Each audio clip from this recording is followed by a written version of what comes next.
కనుక వీళ్ళందరూ కూడి ఒకటే మాట మీద ఉన్నారు. కూడి ఏం చేస్తున్నారు?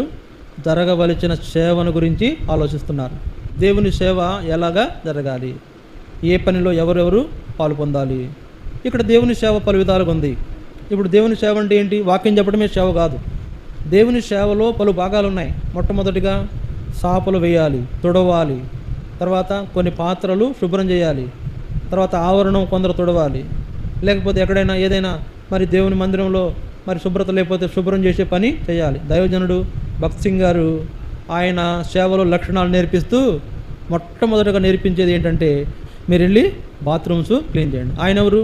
ఒక కలెక్టరు, ఒక పెద్ద ఆఫీసరు.